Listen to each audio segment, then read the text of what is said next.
Good afternoon. My name is Isabel Rohr. I'm the Deputy Director of the JDC Global Archives, and I'm delighted to welcome you to today's webinar in the context of the Fred and Ellen Lewis JDC Archives Fellowship. I'd like to start today's program by saying a few words about JDC Archives for those of you who are not that familiar with us.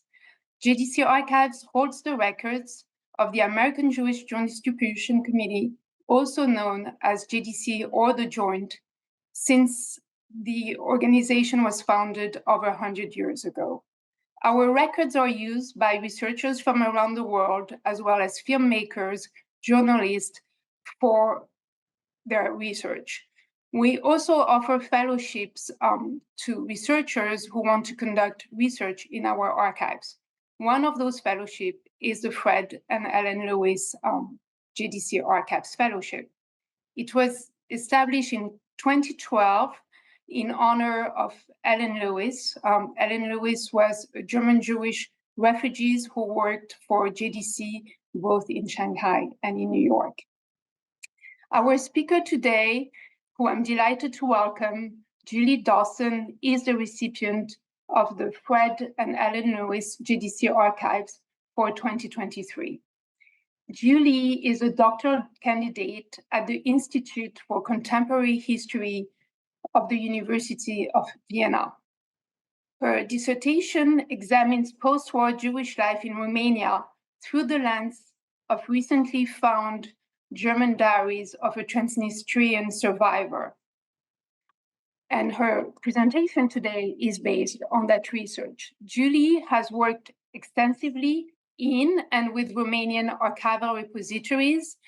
Between 2012 and 2019, she directed the Leo Baeck Institute's archival survey of Transnistria and Bukovina. She held a Fortunoff Fellowship at the Vienna Wiesenthal Institute from 2020 to 2021, and she currently holds a doctoral grant from the Fondation pour la Mémoire de la Shoah.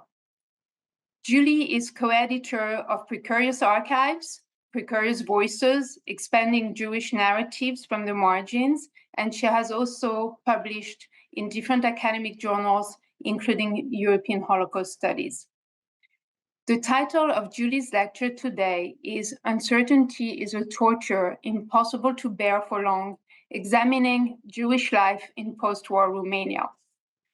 The format of the lecture is that Julie will present for about 45 minutes, and this will be followed by 15 minutes of Q&A. Please note that your microphones are muted, but that you can send us questions via the Q&A function on Zoom. You can send us questions at any time during the lecture. Julie will now start her lecture. Thank you, Isabel and everyone at the JDC Archives for their support and the invitation to talk about my project via this series. This lecture takes a microhistorical approach to examine and illuminate the experience of Jewish survivors in Romania during the immediate post-war decades. My work draws on material from a lot of different archives across Romania and Ukraine and even Vienna, where I live, as well as material from the Joint. The Joint Archives material has helped me in numerous ways to find concrete numbers and provide incredible details about certain incidents. But this presentation is not going to deal exclusively with their material or even their perspective. Rather, I'm going to tell the story of one woman, a poor woman, a survivor, who is largely disconnected from Jewish networks. And through this means, I hope to present a picture of lesser known and recognized survivor narratives, as well as draw attention to the breadth and diversity of experience in the post-war period. By focusing on a woman's life, I also seek to present a gendered perspective, one that has been little explored by scholars of this period and this geographic space. Quote, so the days pass by, one like the other, empty and excruciating, desolate in their hopelessness. I still have a small, slender hope. Maybe I will go to Eretz Israel after all. Maybe. Always this doubt, anxious hoping, uncertainty. Uncertainty is a torture impossible to bear for long. It has been torturing me for years, and the state of my nerves and soul deteriorates by the day, end quote. This diary entry was written by Blanca Leibzelter in May 1951 from her home of dubious safety in the Romanian town of Constanța on the Black Sea. At this time, Blanca was about 30 years old. She was a survivor of the Transnistrian Holocaust. The men and her family had been executed early in the war. She and her mother had survived 3 years in a ghetto in Transnistria. Her mother would, in 1952, succumb suddenly to tuberculosis, certainly made more severe as a result of the wartime and post-war deprivations, and Blanca would be left alone in a town she largely experienced over the approximately 15 years she lived there as foreign at best and threateningly hostile at worst. The narrative of post-war Romanian Jewry has long been interpreted as fundamentally transitory, an interim period, largely blank, huddled between the massive bookends of destruction and a new life in Israel or elsewhere. And indeed, by the mid-1960s, over 200,000 or 60 to 70% of the post-war population had immigrated.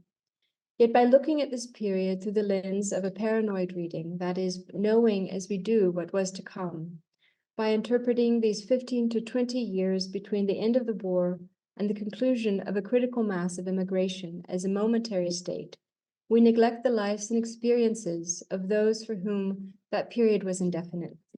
Lasting from years to decades, it was hardly experienced in the moment as transient. My research project addresses this period by examining and contextualizing the post-war diaries of Blanca Leibzelter, which were discovered in 2009 by volunteers cleaning up the document-littered women's balcony of a shuttered synagogue in the small Transylvanian town of Mediaș. The 4 notebooks are written in German and contain close to 900 entries. Working from the concept of diaries at the confluence of literature and history, my project employs interdisciplinary methods grounded in biography, microhistorical approaches, and gender and women's history to analyze and contextualize Leibzelter's writings and life. In today's talk, which I'm pleased is a bit longer than I generally get to speak, I'm going to get into a few more details than I normally have the opportunity to talk about. I'm first going to give you the pre-war biographical background of Blanca's life. I'll then provide some historical context to the post-war period, and finally discuss some of the main spheres of experience as expressed in the diaries. And I'll conclude with some reflections. So, who was Blanca Leibzelter? Blanca Leibzelter was born near or in Czernowitz, the capital of Bukovina, former province of the Austro-Hungarian Empire, around 1920. So Bukovina, for those of you that don't know, as the far eastern province there, the blue little spot on the map. I'm also going to be using the German language names for these places in Bukovina, which is how Blanca referred to them. They also have Romanian and Yiddish and Ukrainian and Polish and Russian names, but I'm sticking with one language. Blanca grew up in Waszkowicz, which is about 40 kilometers west of Czernowitz. On this map, there are the 2 little blue dots. Waszkowicz lies on a train line west of Czernowitz.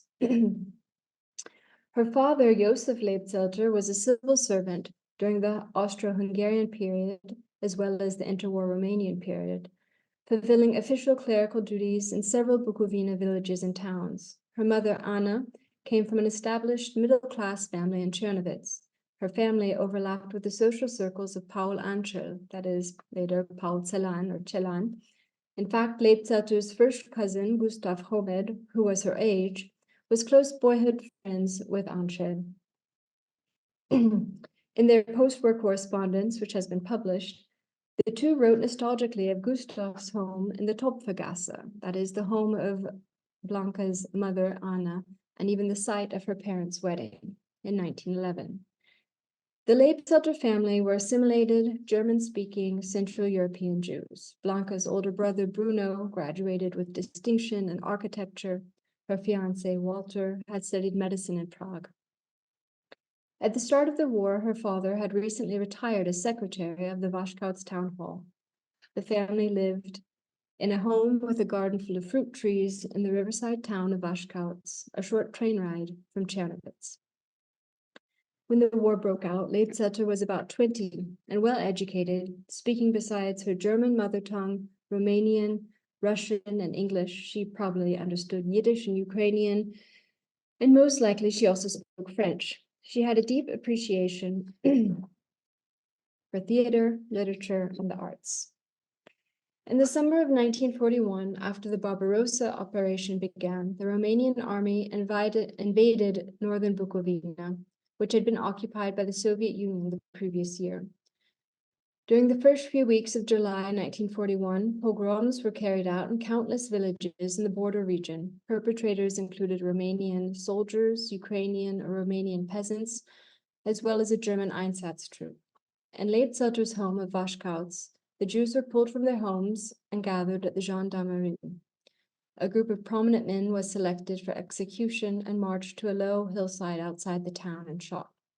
Among these were Leibsotter's father and brother Josef and Bruno. Her fiancé, she later learned, was similarly murdered in a different location. Blanca and her mother Anna were deported to Transnistria, where they spent 3 years in the ghetto of Mogilev-Podolsky.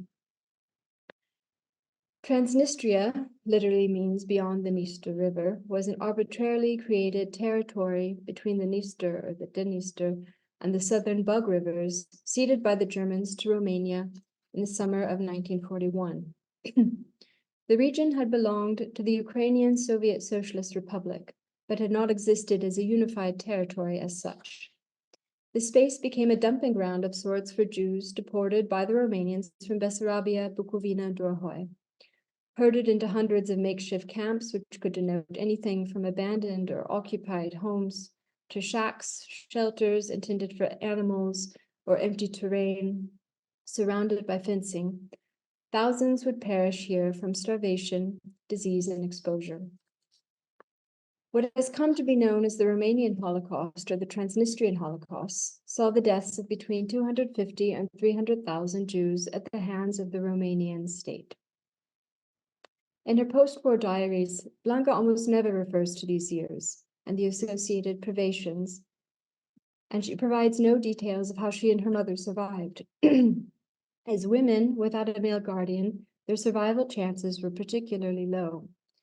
In my larger work, I go into more detail about the ghetto of Mogilev and their experience, or what aspects of their experience may have been, but I'm not going to talk about this today. Against all odds, Blanca and Anna did survive. In March 1944, they were freed by the Soviet army and made their way overland back to Chernovitz.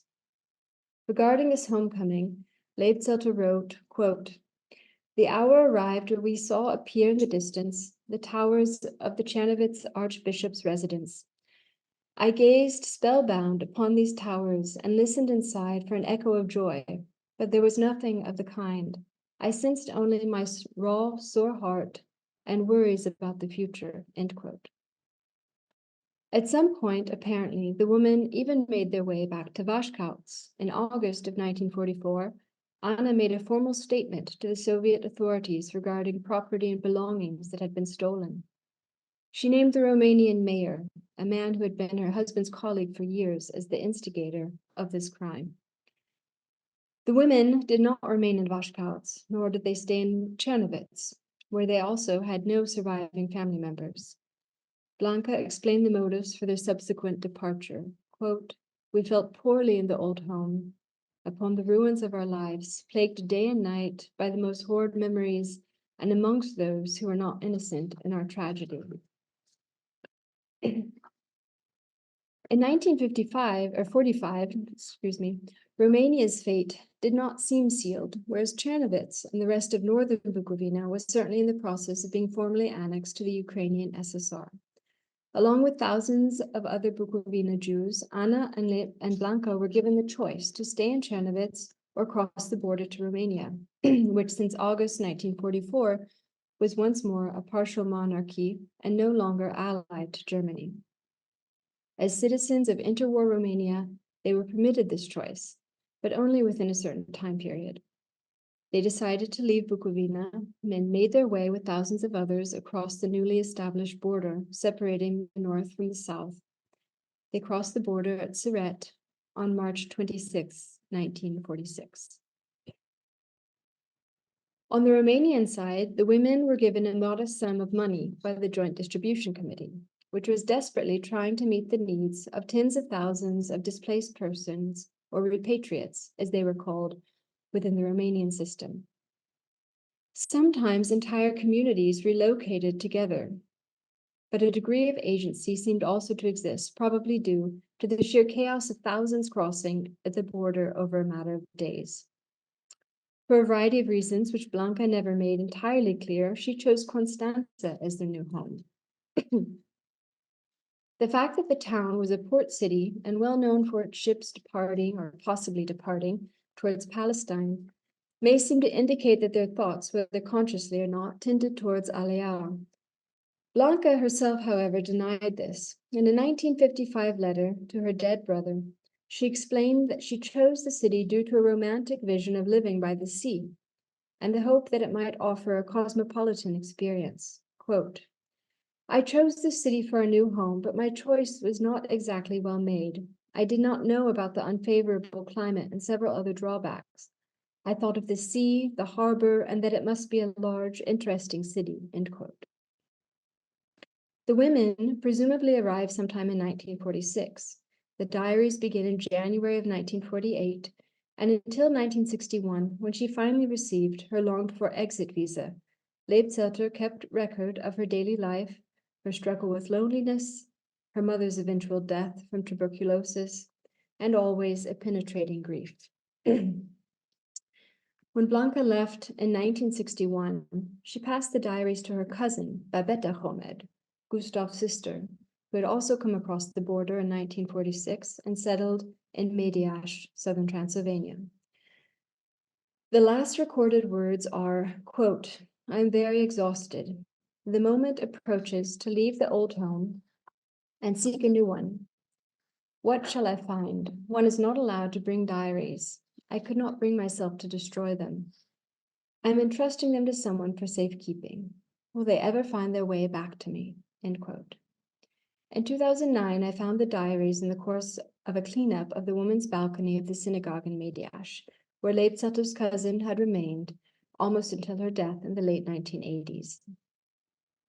So that is her biography up until the diaries begin. And now I'm going to give a bit of historical context to the post-war period in Romania. The Jewish population in post-war Romania was unlike any other in Europe. Approximately half of the Jewish population had survived the war, making it second only to the Soviet Union in size. Numbering between 350 and 400,000, this group was fundamentally diverse, not only in their pre-war background, linguistic, and cultural affiliations, but also, and of great significance, their wartime fate. The Jewish communities of northern Transylvania, which had been annexed to Hungary in 1940, had been deported in spring of 1944 to Auschwitz, and thus they were by and large decimated. Some of the few survivors returned to their Transylvanian homes, seeking friends or family. Some of them stayed, many of them moved elsewhere. Many remained, at least for a time, within the country. Survivors of the Romanian-run Transnistrian camps and ghettos, generally from Bukovina or Bessarabia, began returning in 1944. Meanwhile, the Jewish population of Wallachia, southern Transylvania, and other southern regions had survived the war relatively unscathed, although anti-Semitic legislation, regional excesses, and killings traumatized certain areas more than others. Almost certainly, everyone had somewhere lost relatives or friends, but personal experiences varied dramatically. This diverse group of survivors claimed mother tongues of Romanian, Hungarian, German, Yiddish, and Russian. There were, moreover, refugees from other parts of Europe in transit, particularly from Poland, drawn to the Black Sea port where there was always the hope, and sometimes the possibility, that a ship would leave for Palestine. The years immediately after the war were chaotic, both politically within Romania as well as regards the Jewish community and its leadership. The leadership was taxed primarily with attempting to provide welfare and relief to the destitute and broken survivors of Transnistria and the German camps, while also negotiating policies with the shifting regime. Camp and ghetto survivors streamed into virtually all intact communities countrywide, and you see this in all the post-war community archival material. There's ample documentation about the overwhelming numbers of survivors to be taken care of, and yet here, as opposed to farther west, there were no displaced person camps or a similar apparatus. Local communities established their own various methods and means for providing for the survivors, relying on donations and assistance from within the local community, but mostly aid from international organizations, and especially the Joint Distribution Committee. Despite assistance, most survivors were in shambles. Thousands were displaced, suffering from illness, malnourishment, grief, dispossession, trauma, and dire poverty. For many, if not most, of the young, one idea consumed their thoughts: to leave Romania, a land of the perpetrators, and begin anew elsewhere. Those with the physical, financial, or personal prowess, as well as a bout of good fortune, fled however they could, as soon as they could. In the immediate post-war years, that is, until around 1947, illegal immigration was tacitly allowed. Those who succeeded in leaving at this time were in general young and untethered, with neither family members dependent upon them, nor established professional connections, nor goods or possessions of which to speak. Nevertheless, notwithstanding isolated cases, the vast majority of survivors remained within the country with neither the physical, financial, nor legal means to depart. At the same time, though many may have been interested in departing, during those initial years, the urgency to immigrate that characterized the atmosphere beginning around 1948, after the establishment of the communist regime, was lacking. What or who precisely the new regime would be and how it would operate was not clear. People were preoccupied with rebuilding their lives and understanding to what extent this was possible. The writer Petru Solomon recorded an artistically, intellectually, and socially vibrant setting for young Jews in 1947 Bucharest, complicating the narrative of Jews desperate to get out. Pearl Fichman, another young Chernowitzer, also cited the sudden burst of artistic creativity in Bucharest in the years 1945 to 1947. Blanca herself noted in early 1948 that she was only just beginning to mull over immigration, a wording that hardly lends the impression of a long-harbored plan to depart. Two incidents caused a shift in this initial ambivalence about whether to stay or to go. One was the devastating currency reform of August 1947, which caused the evaporation of any savings or cash. Blanca refers to this reform in her diaries multiple times over the years as one of the most crushing post-war events, a particularly bad stroke of luck that signaled a turning point in her life. The second event was the rigged election and subsequent abdication of King Michael in December 1947, which brought the Communist Party to full power.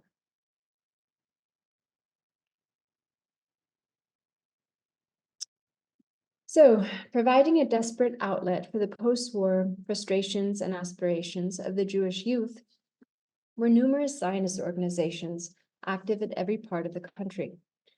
During the interwar period, activity and participation differed from region to region, depending on the varied socioeconomic circumstances and degree of assimilation of the Jewish population in former Habsburg territories versus the Russian and Old Kingdom regions. But the situation across much of the country of relative ambivalence towards Zionism had changed dramatically after the war, as the key to departure was often believed to be held by Zionist organizations. Where pre-war there may have been various options for operating or integrating in Romanian society, not least within established Jewish circles, the realities of the war had convinced many that there was little place in contemporary Romanian society for fulfilling Jewish life. Aliyah seemed a reasonable bet from starting a new life, as Blanca and countless others wrote. Whether one remained in Palestine long-term or not was beside the point. The desire to leave the space of the perpetrators was overwhelming. It is at this moment of Zionist effervescence that the diaries open. So now I'm going to talk about three spheres of experience that are well represented in the diary and that provide us with great details into daily life and also her emotional experience of these years. I'm going to talk about one, her time on Hakshara, two, the precarity of daily life, and finally, I'll talk about anti-Semitism and abuse in the workplace and home. So starting with her Hakshara experience, which I'll describe if anyone doesn't know what it is. In February 1948, Blanca wrote, quote, I transferred from the Zionist organization in which I was registered to the Zionist youth organization, Busalia. In the former, I was just a name on paper. I paid my membership dues and did nothing else. I go often to Busalia. I take part in Hebrew lessons, which happen 3 times a week. I've long wanted to learn the Hebrew language, and I'm happy to finally have the opportunity. I joined this movement because I have nothing to lose, and not out of conviction. I wish my heart could be in it, but unfortunately, that is not the case.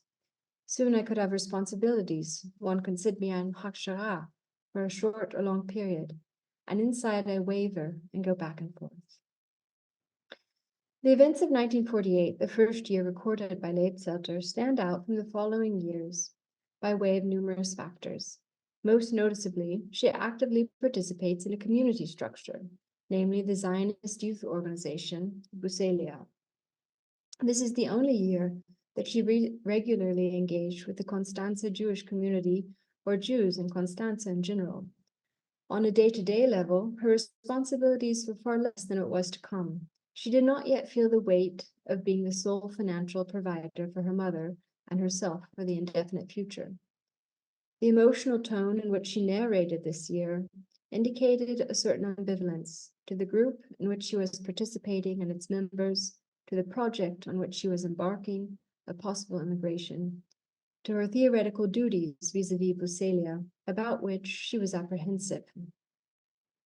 But a thread of hope and anticipation is diffused throughout her writing. Though uncertain and nervous about the future, there is an expectation that events will proceed in a beneficial way. She left this unwritten, but it underlies her tension.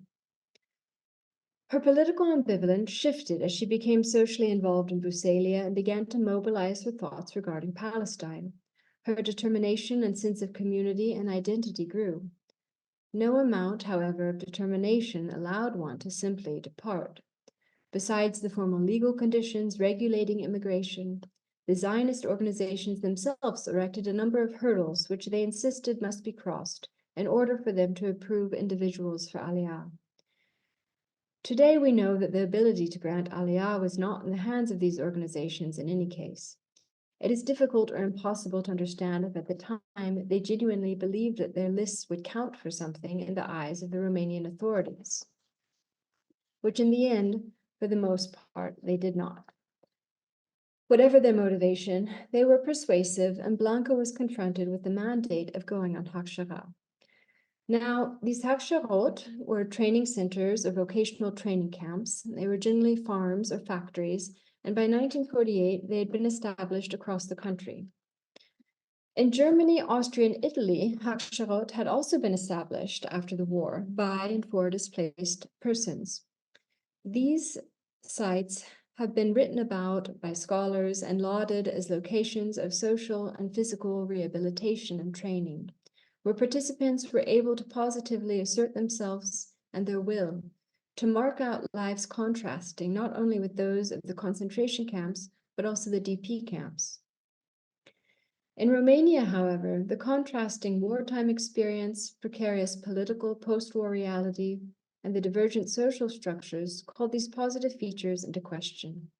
In Blanca's case, participating meant leaving behind her mother, who was ill, and joining a group of semi-strangers in a communal lifestyle with little privacy, a lifestyle partially reminiscent, for those who had survived Transnistria, of the war. For some, the collective lifestyle may also have been morally suspect. Blanca references this aspect specifically. From her words, she felt coerced into participating in a venture to which she was little attracted ideologically, and as a consequence of which her mother's very life could be imperiled. She was cognizant of her complex circumstances, and believed that her situation merited special consideration and exemption, and she requested as much. However, her request was denied, and she was told, no hakshara, without hakshara, no aliyah. Thus, by autumn 1948, Leibselter found herself in Piatra Neamț, a small Romanian market town situated on the eastern slopes of the Carpathian Mountains. And on these maps, it's on the map with the purple dots, and it's one of the green spots on the Carpathian Mountains. And by the way, these maps do not at all represent all of the Haksharot locations, but in fact, they're interesting because one was created by the secret police and the other by a Zionist organization. So you see these very different perspectives and actually how incomplete our knowledge is of this period. Nobody has written about the Haksharot in Romania. So her small group from Constanța was the vanguard of a new Hakshara, which eventually counted 6 blue or groups. They slept 2 to a bed. Her blanket, brought from home, she wrapped beneath and then around her to sleep. There was no running water or place to wash. Her work for the first 6 weeks, until she fell too ill to continue, was in a wood factory or sawmill. The factory was a 2-kilometer walk from their lodgings. They rose at 5:30 in the morning, and she spent 9 hours on her feet hammering nails into casket lids.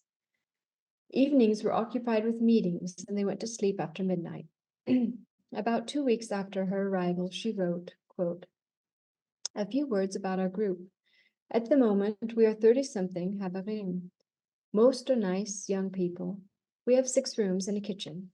I've already described my work, also noted that it is difficult and very strenuous for me. They say if there's a big aliyah, then we will all go. If little one, then we won't. I haven't yet written a word about how I feel here. Unfortunately, I cannot say I feel good, as that would be a lie. It is collective life here. I'm friendly with all the Havarim, especially with the more intelligent ones, but I have no real friend and no connection at all. I suffer from this lack of connection. Sometimes I feel very dejected about it. More than once I have cried because of it. And yet, despite this, I do not regret for 1 minute that I came. This was the last chance, and consequently the last chance for me to win a right to Aliyah." The entry touches on the quintessential features of her experience, her struggles with her work tasks, the concrete link between Hakshara, participation, and promises of Aliyah, and especially her difficulties connecting socially. Here and elsewhere, her descriptions of the profound social disconnect she experienced within the group appear to stem from a mixture of her reserved personality, probably perceived in the collective context as aloofness, feelings of superiority, and bitterness at her own hard fate, which she feels that others were not made to suffer. We do not know what percentage of participants were camp survivors, but Leibselter was almost certainly in the minority. In mid-January 1949, the Piatra Neamț Hakshara was suddenly shut down by the local police. All participants were immediately sent home, with assurances of either an imminent aliyah or placement in a different Hakshara. Neither took place. Her diaries never again mention her Hakshara time or Busalia. She gave no indication that any of the skills learned there were of use, nor that she benefited emotionally or intellectually from membership within the group. With the exception of a few of the leaders, she did not record a single member by name. Ultimately, the year she spent involved in Busalia and the time she spent on the Hakshara, rather than forming an anticipatory coda to her ruptured youth in Romania, composed a bleak prelude to the next 12 years of unwilling confinement within the communist state. So I'm moving on now to precarity of daily life in Constanța. When Blanca and her mother arrived in Constanța, they had nothing. For the first few years, they lived together in a small, dank chamber with a tiny window to an air shaft. After tremendous exertion following her return from Piatra Neamț, Blanca secured a 2-room flat. Her hopes to make Aliyah had been snuffed out, as the state had ceased issuing exit visas. She faced the sober reality that she and her mother were to be in this port town indefinitely, that she was the sole breadwinner, and that their most basic needs could not, or only barely, be met. In late 1949, she recorded, quote, "We cannot get by any longer. We are starving and cannot bear the hunger anymore. From the Jewish community soup kitchen, we receive a single portion of soup a day, small and thin. In the house, there's no flour, no fat, no money, no wood, no oil. Outside, it is icy cold," end quote. Since their liberation from the ghetto 5 years previously, the two women had been unable to establish any semblance of stability in terms of shelter, income, health, or emotional support. They certainly received no assistance as victims from the Romanian state and scraped by through a precarious and unpredictable mix of support from the local Jewish community, assistance from the JDC, the mother's insufficient pension, and trading on the black market the goods sent by relatives who lived abroad. But both the assistance from the joint as well as the packages from abroad ceased by mid-1949, as the JDC's operations were made illegal and taxes on incoming packages made so high as to become untenable.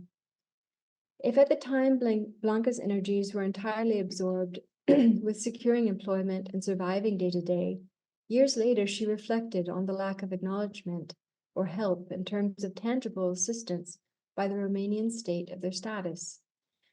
In 1958, she heard a West German radio program which included a radio drama based on Anne Frank's diaries. Afterwards, an official appealed to the German people for donations towards the Anne Frank Scholarship, which would enable a young person from Israel to study in Europe. The program moved Blanca to tears. She meticulously recorded the man's turns of phrases, apparently moved by multiple facets of his speech. She then noted, businesslike, that she would like to formulate several questions and comments. Quote, "In the Western countries, the victims of Nazism are provided for and honored, but here, where humanism is spoken of so much, no such thing takes place. No privilege for the survivors of pogroms and camps. For myself, personally, not only have I never been given any assistance of any kind, on the contrary, I have been abandoned without protection or defense to all manner of harassment and menace. Not that I am of the opinion that it is possible to make up for what transpired. No, the dead remain dead.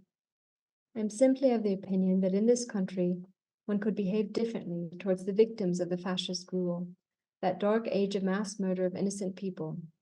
One never cared for or gave a thought to the survivors, and their heavy sufferings carry no weight in any respect before the authorities." End quote.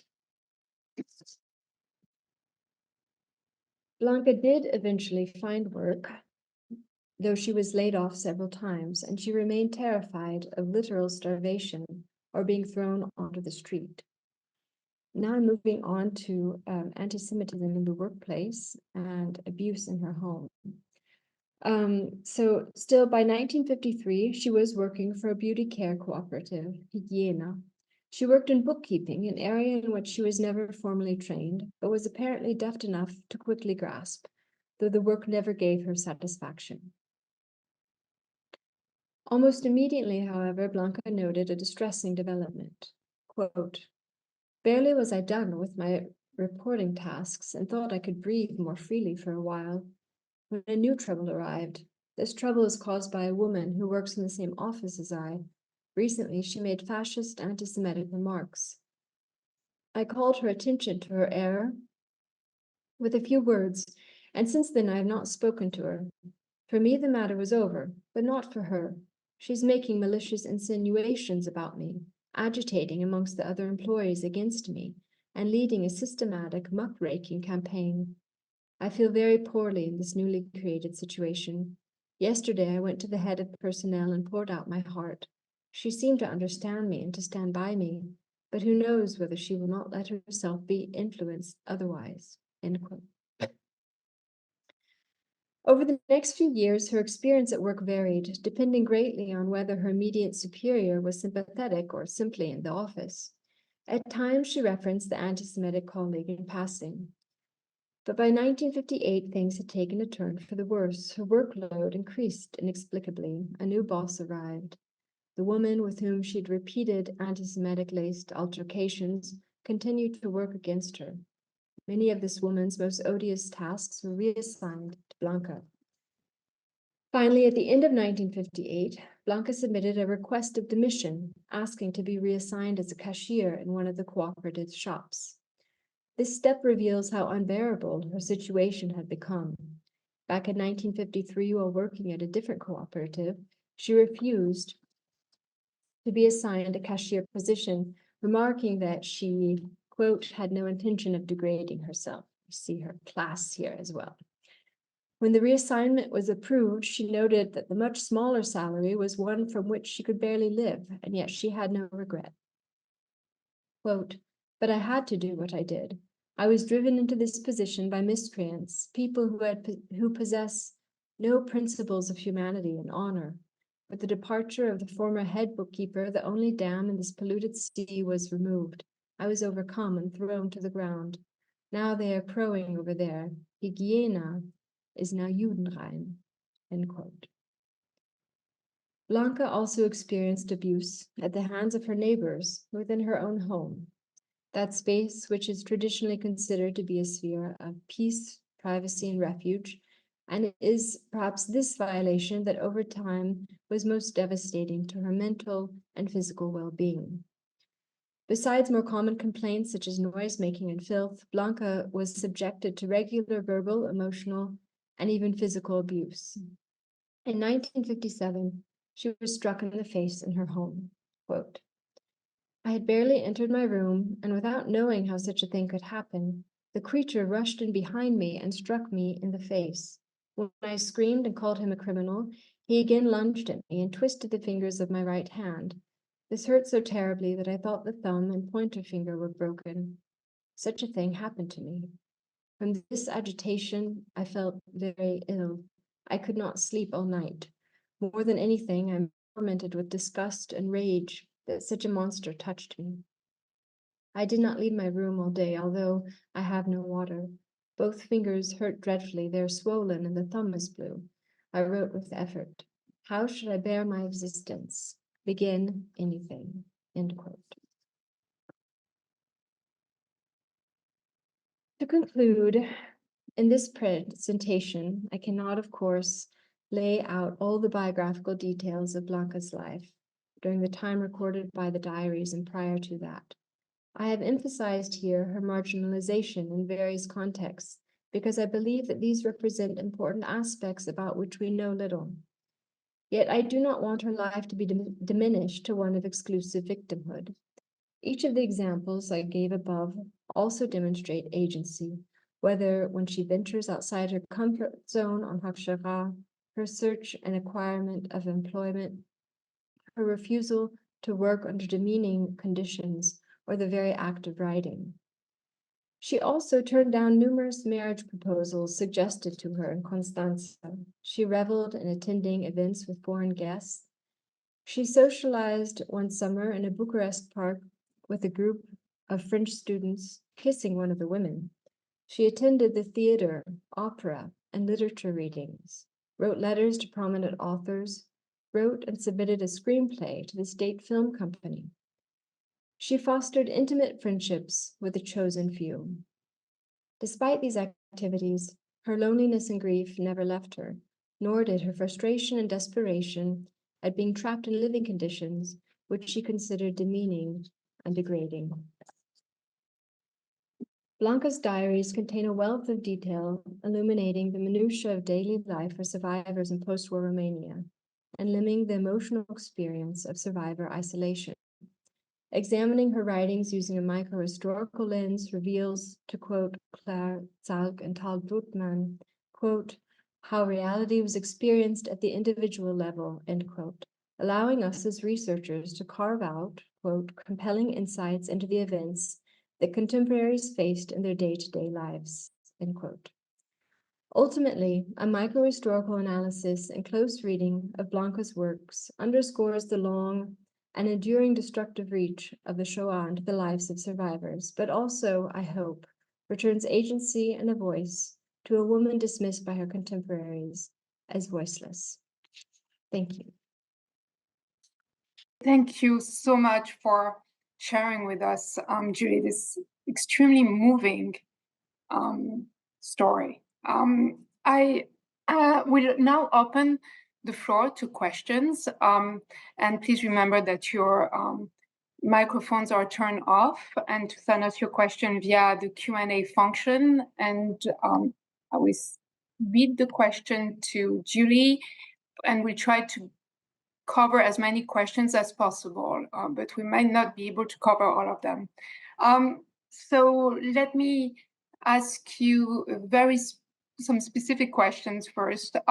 Is there a place to find out what happened to the Jews in particular towns in Romania? And the person who is asking this question had relatives in Harlow, Hierlo, I might mispronounce the location. In the is the question about the post-war, what happened to the Jewish communities in the post-war period or the wartime period? I don't think the person is specifying. Maybe there will be, let's put it aside, and maybe that person will send a follow-up that will clarify. So well, I can answer something actually, because I have I've done a lot of work in the Romanian archives. And actually I get these questions a lot. So every county in Romania has a National Archives branch.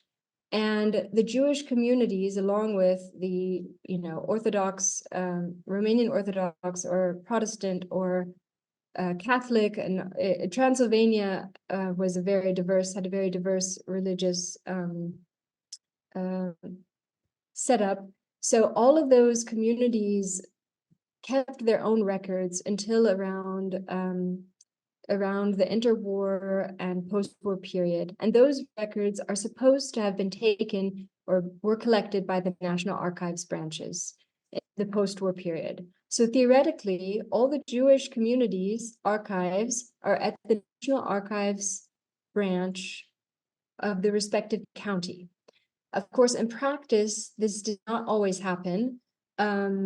Obviously, sometimes the records were destroyed. Sometimes they simply weren't collected for some reason. But if you're asking about the Jewish community in general of a certain town, you should first try to go to the National Archives branches of the county where that town is located. So maybe that's. So we have some questions about what happened to Blanca. So one question is, where did she go when she emigrated? And the other question, which is related, is, did Blanca eventually arrive in Israel? Where did she die? Yes. Okay. So I don't mention that because I know the question will come. I don't know what happened to Blanca. Anybody that happens to have some information, I've been looking for years. She's nowhere to be found in any of the customary places where you would look. She went initially to Vienna, which is generally where everybody went at that time. They took a train to Vienna. And from there, however, they went all over the place. I know because her cousin left a few years before her, and Blanca also believed that her cousin was going to go to Israel. And then Blanca received a postcard from her from a ship on the way to Chile, and her cousin was going to Chile after all. So Blanca could have done the same thing. She could have gone anywhere, and there's probably a number of Chernovitzers or Bukovinas in the audience, and as you all know, especially the German-speaking Chernovitzers or Bukovinas often stayed in Vienna. We have quite a community here, or went to Germany, the United States. I don't know where Blanca went. She had actually very much trying to find, she had one surviving aunt who had children in Israel, but she refers to him as Moshe in Palestine, so it's not helpful. I don't know the aunt's last name. I haven't been able to find it. So I don't know what happened to her, and it's something I'm still looking for. And I've been asking for, since 2009, more or less, and nobody has heard of her or knows anything about her. So of course, if anybody does hear anything, I'm always interested in this information. And you've also never seen a photo, right? I have no photo. Yes, I have no photo. I have no photo. It's something that is sort of difficult to work with. One wants so much a photo. I have a photo of Babette, her cousin. and Gustav, of course. So this is the Chernovitz family. They're they're well known in the sense that Gustav Homer was interviewed for some of Paul Celan's biographies. So yes, so I know about them, and I don't know anything about her life. Another sort of aspect to this story is that, you know, she was from the province. So we know a lot more about Chernovitzers and about the families that were from Chernovitz. And the provincial areas of Bukovina, we actually know a lot less about. We have some now questions, more general questions about the Jewish communities in Romania. And the first of this question is, were most Romanian Jews living Bucharest and other areas not occupied by the Nazi? So were basically Bucharest occupied by the Nazi? I think that's the question. And where most of the Jewish populated areas of Bucharest, of Romania, not occupied by the Nazi? Okay, so the war history is always complex. It's not so straightforward as a lot of other countries. So Romania was allied to Germany, so you can't really say it was occupied by the Nazis. There were pogroms in Bucharest, and there were horrible pogroms in Iași, and of course there were the deportations, which I mentioned, in Bukovina in the northeast, and then northern Transylvania was annexed to Hungary, and the other communities were deported to Auschwitz. But otherwise, the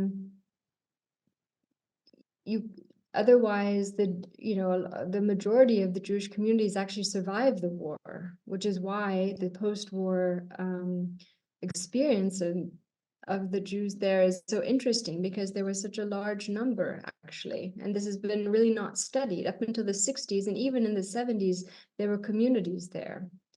I mean, there still are communities there today. So I'm not sure if I answered that question, but Bucharest wasn't really ever occupied by the Nazis. So yeah. So now we have a few questions. I'm going to do a bit of a back and forth between Blanca and the more general community, since your research is really on her.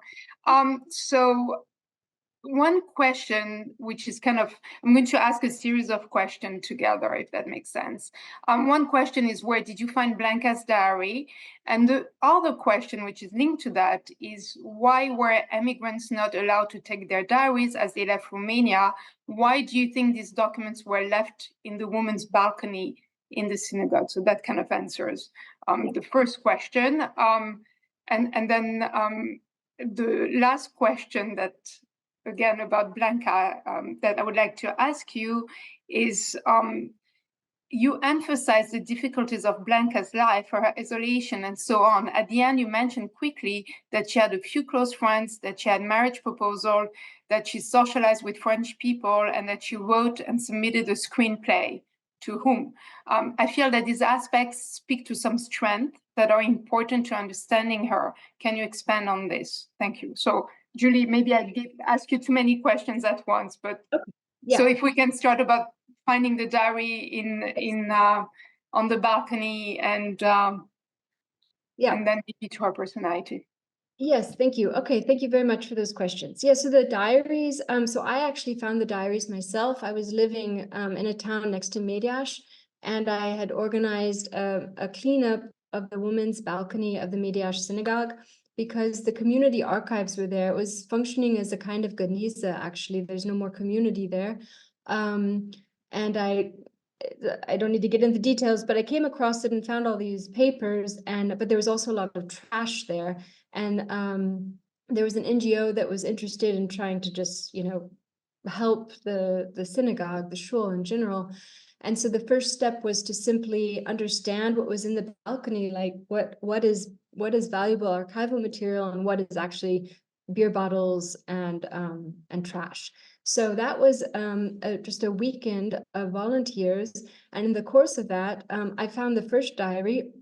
It was just mixed together with all this other all these other papers, and I opened it up and saw immediately, I speak German, so I read immediately that it was a diary, and it was looked really interesting, and it was also very confusing. Like, why is this diary here from the post-war period in Mediasch? At first, I thought she was from Mediasch, which was also a German-speaking community.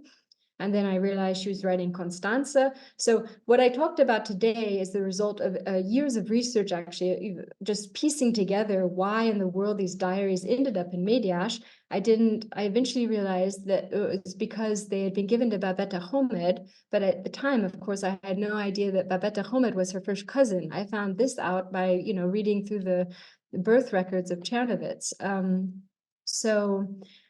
How they got to the woman's balcony instead of being destroyed, I write about this actually in my project, because it's, these diaries could have been destroyed at multiple times over the years, and they weren't. Blanca herself first does not destroy them to respond to the question about why they couldn't be brought out of Romania. So I was also a bit confused about that, but I found since that when people were leaving, when the Germans or Jews, there are also German populations in Romania that also left during this time, you weren't allowed to bring written material with you. That was just a rule, probably because they didn't want, I don't know, reports to get out, or what, the paranoia of the communist police. So that was it. You couldn't bring any written material with you, and nobody wanted to chance being caught at the border if you're finally getting out with written materials. So diaries counted as that. So that's why she was not allowed to bring them with her. And they made it eventually to her cousin, Babette, in Mediasch, and Babette kept them for decades. And then she, at the end of the 80s, went to a geriatric home in Bucharest and either left them with the community herself, or the community cleaned out her apartment and maybe also looked at them and said, this doesn't seem like something we want to throw away, but we don't know what to do with it.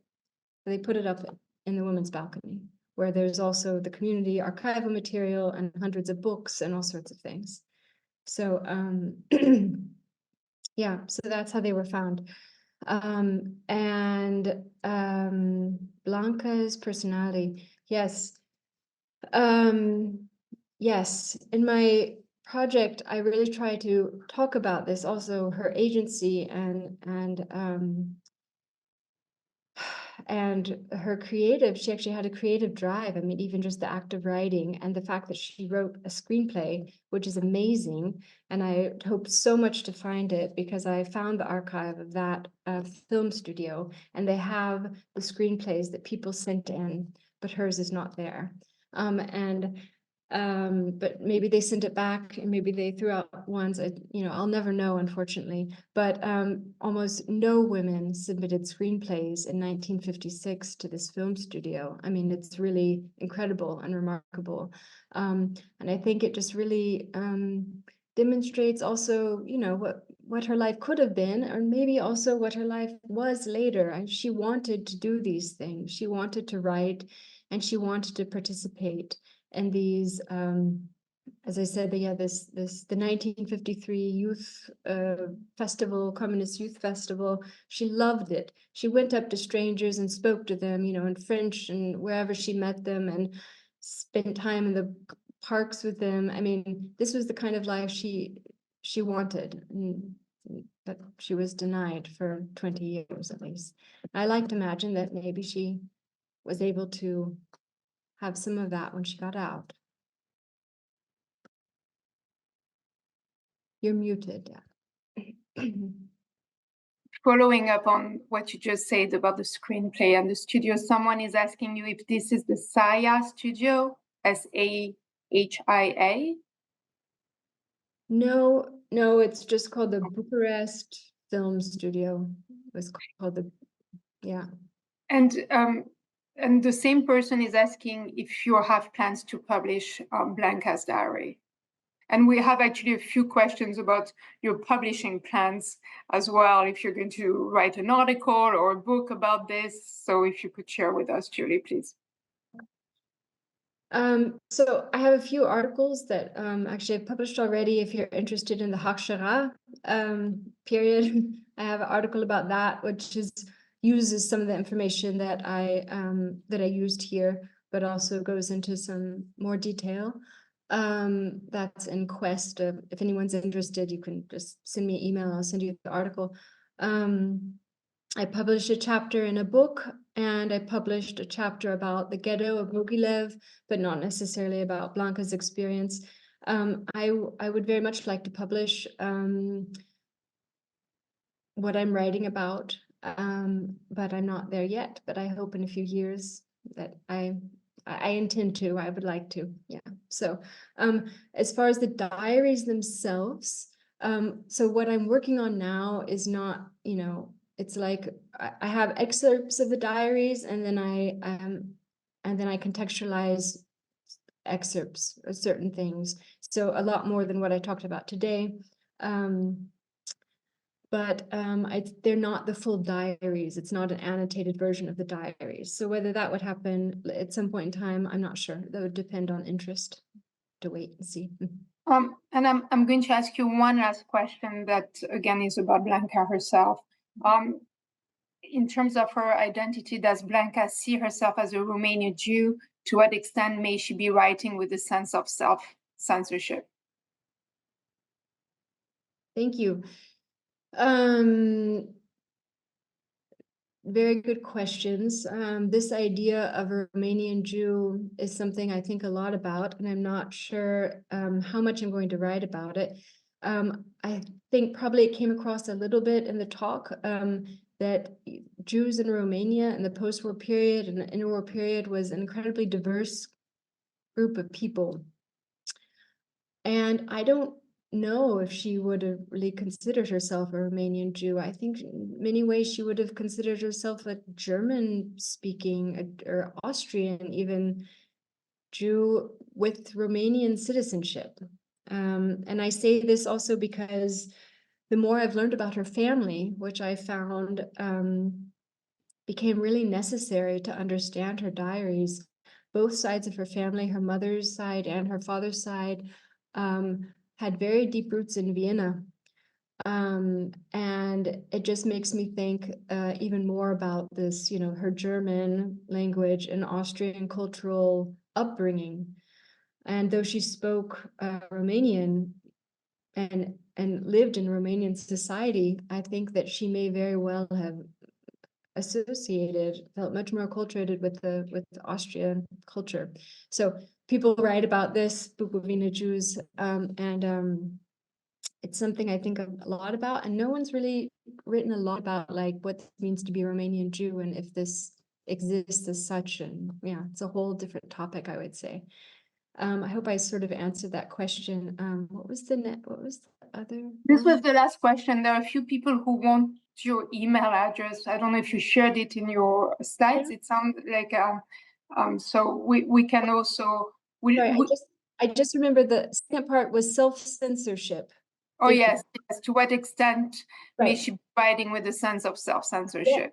Yeah. That's also a question I asked myself, and it comes up a few times, actually more because of the you know, the fact that she's writing in communist Romania, where there was a very serious secret police state, and where you could end up in jail for, you know, various things. And a few times she censors herself. She seems to censor herself. Actually, when she's writing about 1956 in Hungary, then she writes about it one entry, and then the next entry she says, she reports again about what's happening, and then she says, I don't think I'm going to write about this anymore.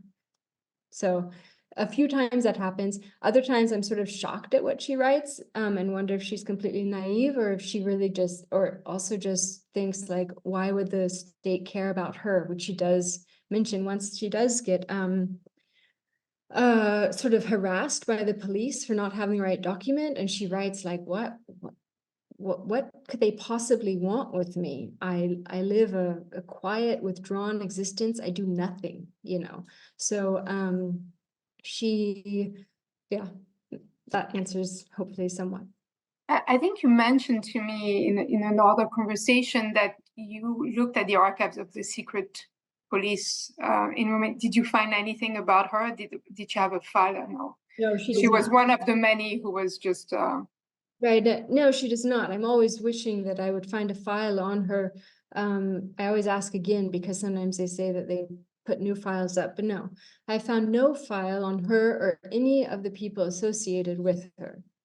None of her relatives about which I have their dates and things like that. So, yeah. Well, thank you so much, Julie, for your generosity in sharing this story with us. And I would like to thank our audience for attending today's program. Our next webinar will take place on May 9. Joanna Sliva and Elizabeth White will give a talk about their new book, The Counterfeit Countess, the Jewish woman who rescued thousands of Poles during the Holocaust. And that webinar is co-sponsored by the Jewish Book Council. We hope that many of you will be able to join us. Invitations will be sent next week, and we're going to put a link in the chat as well. Thank you very much. And we hope many of you will be able to join us for our next webinar. Thank you. Thank you. Bye-bye.